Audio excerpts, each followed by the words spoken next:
What's up everybody and welcome to Apocalypse Gaming. Today we're going to look at all the tides available in Tide of War KvK. We're going to go through the personal directives and the alliance directives, and I hope this video is going to help you feel more confident stepping into Tide of War KvK. Are you ready? Do you know what time it is? It's boom boom time, baby.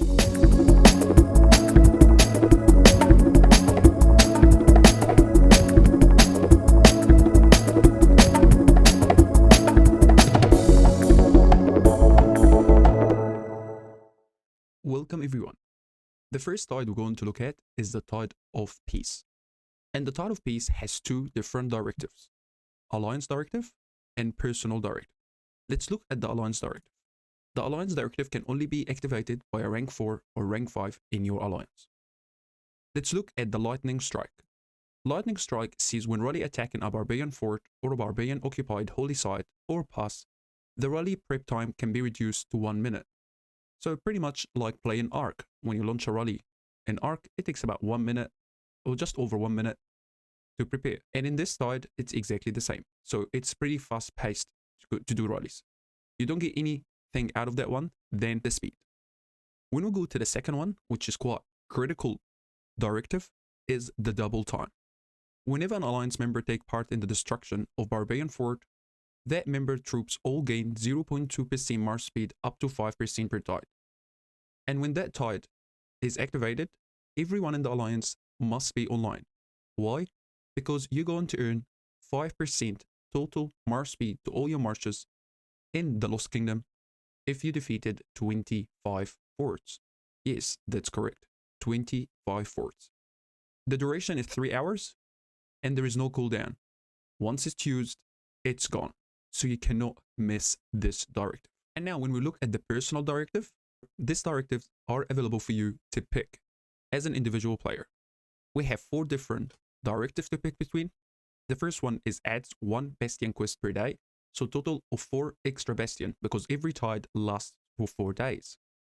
The second one is reduce the number of crystal needed to upgrade your crystal mine and crystal research center by 5%, so you're saving crystal.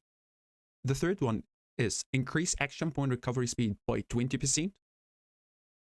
And the fourth one and the last one, increase the amount of certain resource items earned, food, wood, stone, gold, and level 1 resource pack C from defeating barbarian patrols by 30%. For me, I went with efficient because I saved around 500,000 crystals by picking this one. If we look at the increased action point recovery speed, I think Karun can replace that one. 1 Bastion per day, I think this one is not bad, but I think having 500,000 or a little bit over 500,000 crystal saved is really, really good. And this is Tide of Peace. Let's look at the next tide. Hey guys, here we have Tide of War, which is the second tide came to our KvK. Let's look at the directive available for personal and alliance and discuss what are the best options for you. Let's look at the alliance directive first and then we'll look at the personal directives. So for the alliance part, we have the first one here: increase the number of extra resources gained from the effect of the current tide, increase individual resources gained by 5% and alliance supplies by 250%. The duration is 8 hours and the cooldown is 96 hours. So pretty much can be used once. And then when we look at the second one, we have better rewards from defeating barbarian patrols. Whenever an alliance member defeat barbarian patrol, increase the amount of certain resources item earned, food, wood, stone, gold, and level 1 resource pack by 10%. And restore alliance merit shop with 400,000 resources. Also, the duration is 3 hours and the cooldown is 96 hours, which means it only can be used once. And for the third one is increase individual honor points earned from occupying ancient ruins and altar of darkness by 50%. And I think this one is really, really, really, really nice. You know, you get double the amount of honor from being in the altar or the ruins, so it's pretty cool. Let's look at personal directive, and guys, I would like you to pay good attention into this part. Remember, the tide is Tide of War, and guys, let's go through it. First one is increase extra individual resources earned due to the effect of the current tide to 10%, which is good. Second is increase your gathering speed for wood, stone, food, and gold by 50%, but you will not earn any extra individual resources from the effect of the current tide. And then the third one, which is you will earn crystal when gathering food, wood, stone, or gold, but you will not earn any extra individual resources from the effect of the current tide. Season limit is 500,000.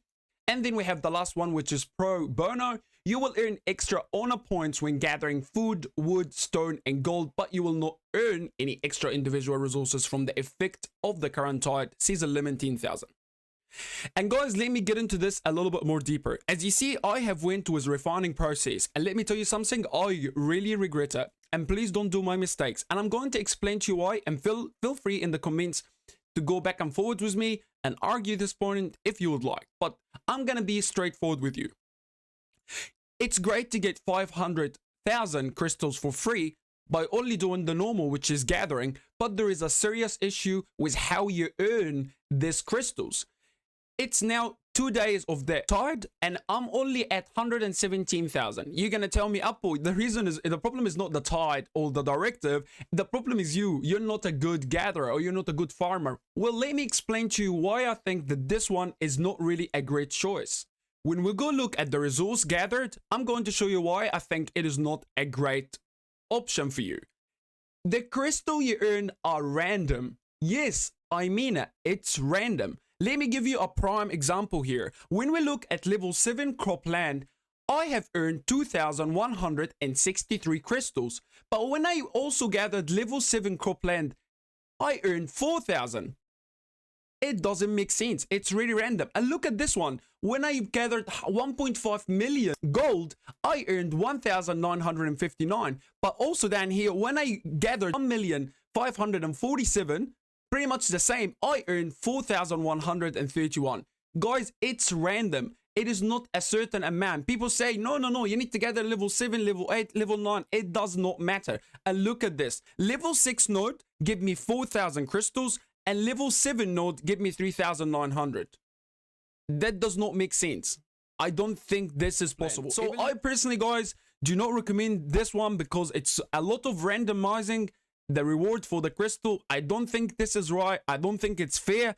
I feel like I really messed up here choosing this directive. Definitely the next time that tides comes again, I'm definitely not gonna choose that one. And guys, this is my own feedback to you. You know, I did a mistake here. If you think you can do better than me and get the 500k crystals, good for you, but give it a good try. I don't think it's possible because of the random.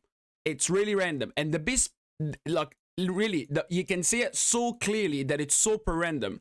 Look here, level 5 node give me 3,100, level 5 node give me 1,200, level 5 node give me 1,800. It doesn't make sense. It doesn't make sense. So guys, I do not really recommend that directive. So the question is going to be, which directive do you think is good, Apple? Well, let's go back to the personal directive and I will show you which one I think is a little bit better. So when we go back here, I think the pro bono is really good. 10k honor points, I think it's a little bit more easier to get. And 10k honor, it's like, you know, it's pretty decent amount of honor when you think about it. And I think I'm gonna go for this one next time. Otherwise, I think having 50% gathering speed is absolutely no-brainer. Great. Also for your farms, this is absolutely amazing. 50% gathering speed for all your marches. I think it's a amazing bonus, and this is the two I would really recommend. Welcome everybody. Tide number 3 is here, and it's Tide of Unity, and this tide becomes available just before Zone 5 war start. Let's look at this tide directives and let's see together what are the best choices we can make in this tide. We'll look at the personal tides, and on that one we have Outriders, which is your field troops gain 8% attack while combat outside of your coalition territory. We have Defend the Land. Your field troops take 10% less counter-attack damage while in combat with your coalition territory. And pulling through, 5% of your field troops severely wounded units will instead only be slightly wounded, does not affect the number of dead units, up to 500,000 troops. And the last one is Gestalt, when garrisoning or rally attacking a stronghold, every one of your troops taking part will grant 1.5% defense bonus to the captain. This buff can stack up to 10 times but will not take effect if the garrison rallied army is battling a field troop. And let me get it straight into the point. Before even talking, all your farm and alt account that you're going to use for reinforcing has to go with this directive.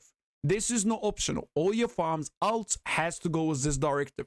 And once we have 10 accounts with 10 marches into the flag, reinforcing, we're given a bonus of 15% extra defense for the garrison, which is perfect.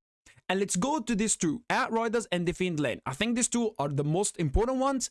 If you're going to be in a kingdom that is aggressive and you're going to be on the attack side of things, you should go with the Outriders, because you're going to mostly be fighting outside your territory. And you get the 8% attack while fighting outside of your coalition's territory. And if you're going to be on the receiving end, which you're going to be in the defending part, and your alliance or your kingdom is going to be under attack with another stronger kingdom, I would think you go with your field troop, take 10% less counter-attack damage while in combat within your coalition territory, because you're going to be on the defending your flags, your strongholds, whatever you are doing. It will be more preferably to be doing the defend the land. This is my own intake on this one. Let me know in the comments if you prefer something else, or what I say maybe does not align with your understanding. Let's look at the alliance directive into this one, and this one brings one of the very interesting directives available in this tide in my eyes so far. And this one, let's look at them all.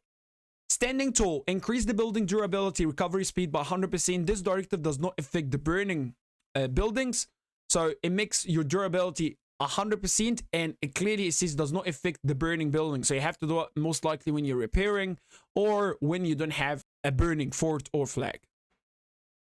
The second one is flaming out. Whenever you're being burning an enemy building, increase the time the enemy needs to wait before extinguishing the building by 10 minutes. Increase burn speed by 25%. And I already think this is an OP directive. When it comes to burning flags, burning forts quickly, this one is really, really, really OP.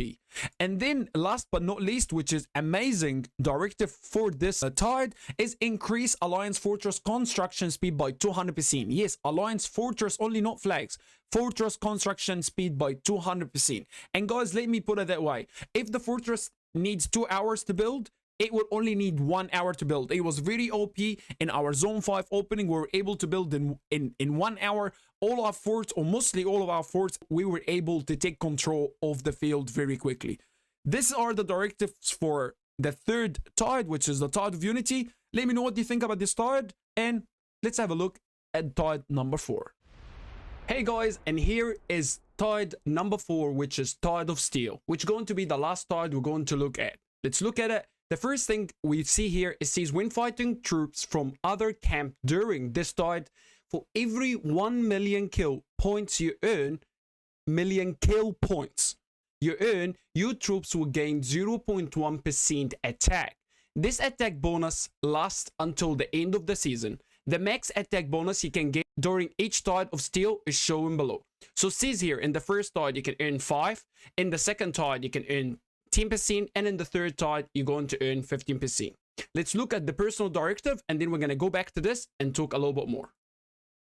At the personal directives, we have veteran soldiers, which reduce the number of kill points needed to gain an attack bonus by 25%. So better than getting 1 million kill point is going to be reduced to 750k.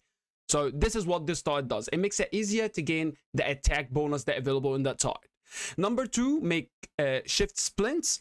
Reduce the resources cost of healing units by 6%, up to 700 million resources.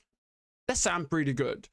Severely wounded or killing another governor's units will earn you rewards, including resources item. You can earn up to 150 million resources per season this way.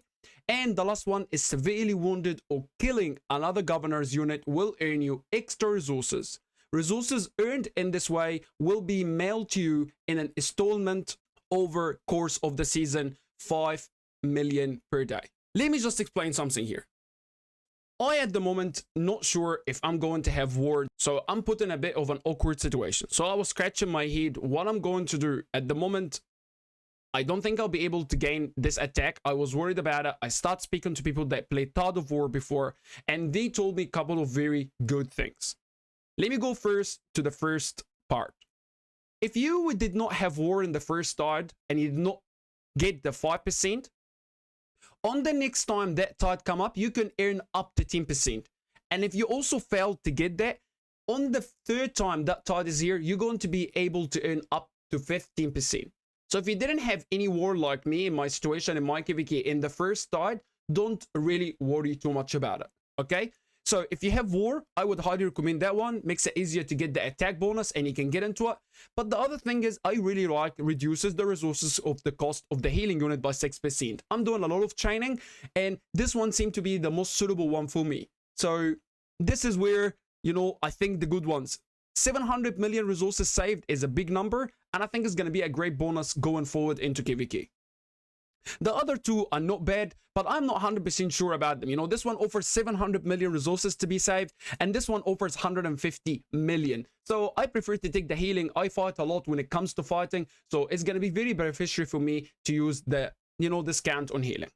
And then let's look at the alliance directive in that one. Back at it, your alliance troop will instantly return to the governor city when defeated in combat. And this guy screams at me, Alta, Alta, Alta, Alta. And I'm sure you that watching this also, the first thing you thought about when I see that is Alta. Imagine you in Alta fight, you don't have to wait for your troops to go back all the way back to your city. They can instantly go back to your city and you can enter with the second march that waiting at the gate. Waiting at the gate? Yes, you should have multiple marches waiting at the gate so you can always refresh your marches in the Alta. And then back from the brink, whenever an alliance member is in combat, 25% of their deed units will be converted into severely wounded units, and 25% of their severely wounded units will be converted into slightly wounded units. So this is absolutely great. And what a bonus, you know, you're getting less deed. They're gonna go to the hospital, and you're severely wounded, which is supposed to be in the hospital, gonna be slightly wounded, which gonna be once you go back to the hospital, back to your city, they're gonna be ready to be used again, which I think it's great. Both of them have 2-hour duration, 48 hours cooldown. The first one also is a 2-hour duration with 48 hours cooldown. Both of them scream for me Alta. Every tide, as we agreed, lasts for 4 days. So I really think this one is basically war focused tide, and by this last tide we covered all the 4 tides available in Tide of War. I really hope this helps you guys. I hope it makes you a little bit more confident going into Tides of War. KvK, the tides are explained. I already told you my mistakes in the directives and which one you should use in the personal directive, so you should understand a little bit more. And this is it, guys. I hope this can help you. I hope you enjoyed the video. I hope the information in the video going to help you going forward and make better decisions in Tide of War KvK. Otherwise, please don't forget to hit the like button. And if you enjoyed this content, please don't forget to also subscribe. Otherwise, thanks for watching. Come closer. Boom, boom, baby. Let's go. And I will see you next time.